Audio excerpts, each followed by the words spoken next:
Y'all being here, but what I wanted to speak of real quick, and I won't be just a few minutes, but I don't really want to, I'm not going to take time to go into my Vemma story, but basically talk about the word belief. You know, we were talking about earlier when we met about why. You have to have a powerful why. The stronger your why is, you'll find a way to do things.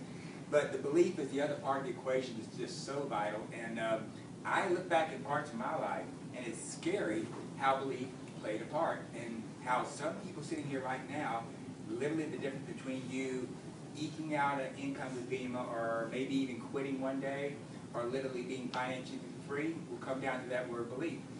And when I discovered Vemma, I didn't really know what I had in my hands on, didn't know much about it, found it by accident on the internet.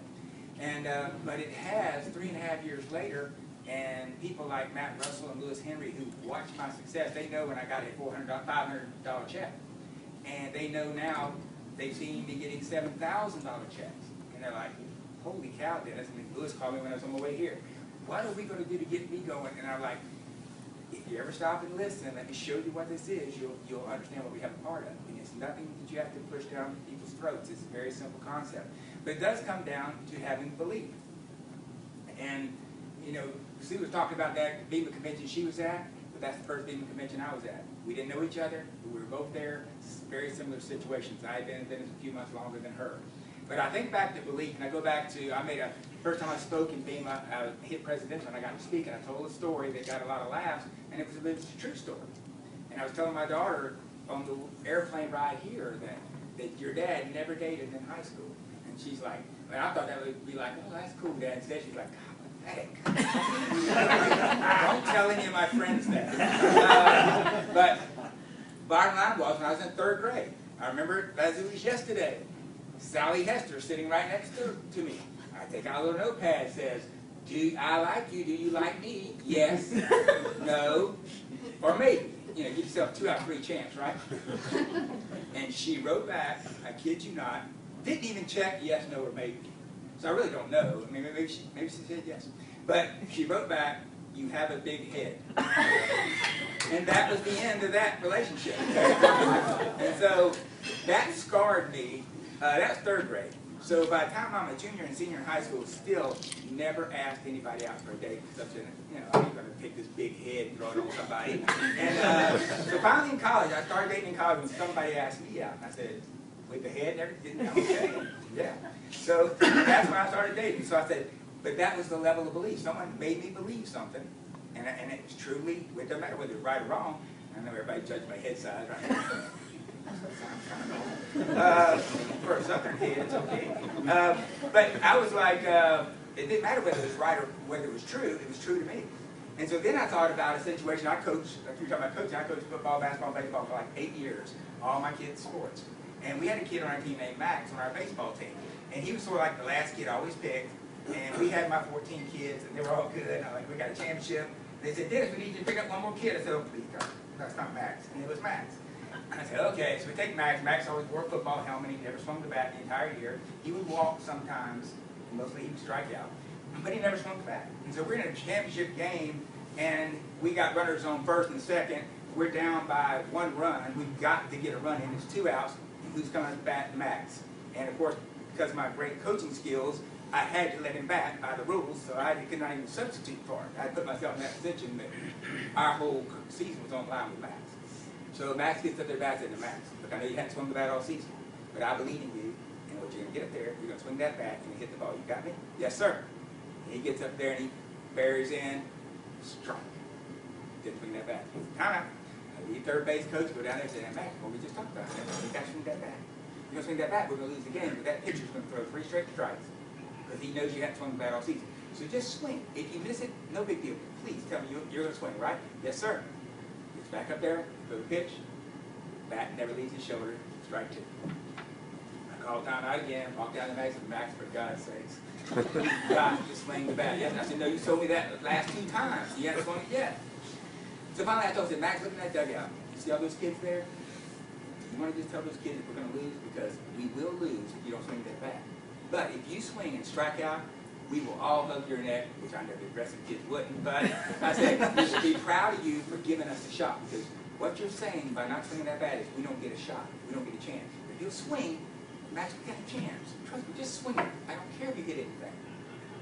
Gets up there, they throw the pitch, he swings the bat, and he literally hits the ball.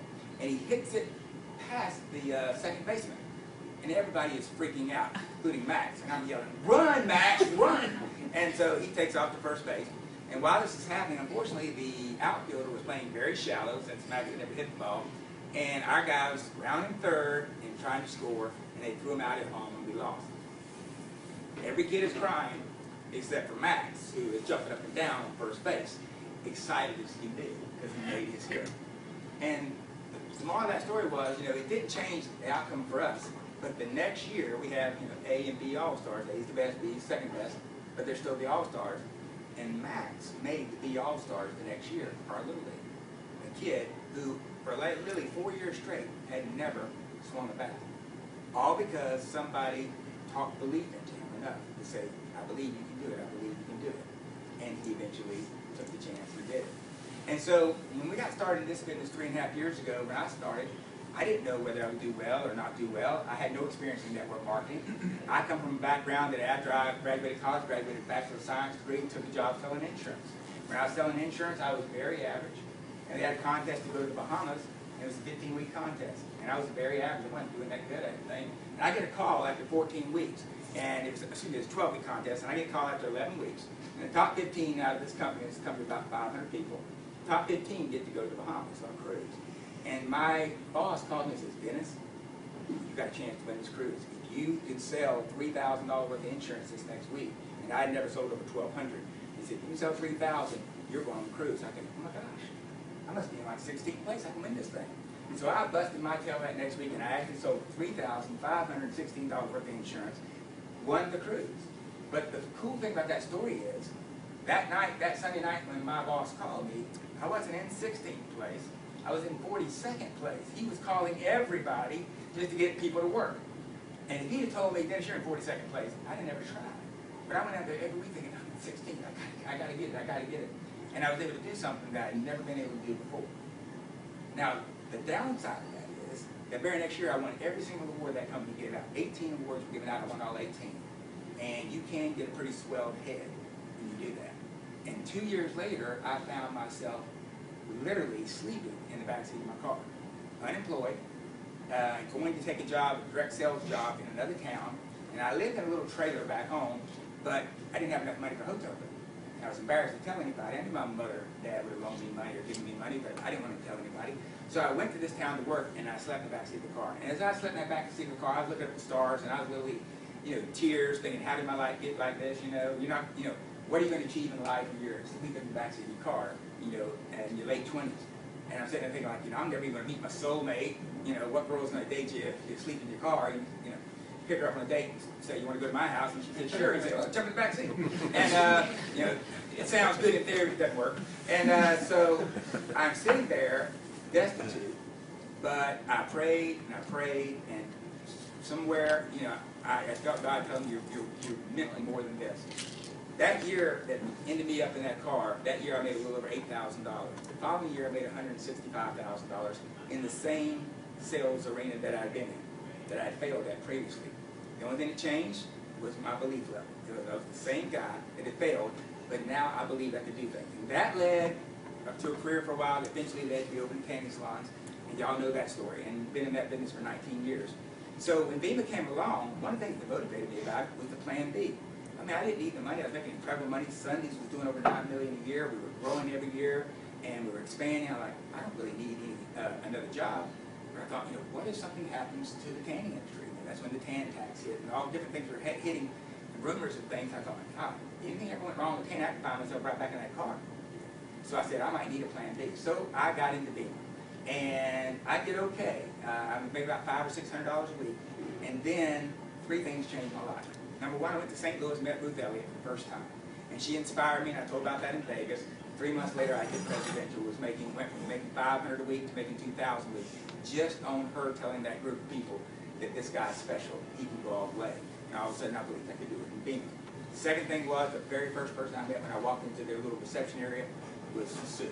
Didn't know who she was. We got talking a little bit. And every 6 months or so at these events, we would see each other and talk further. And so I think, man, I got to build this business because Ruth said I could do it. I could make a lot of money, and I want to keep kind of seeing that Sioux girl. And I don't want to see her sitting in the back row. I want to see her, hopefully I'll be speaking or something. And so that's where our connection grew.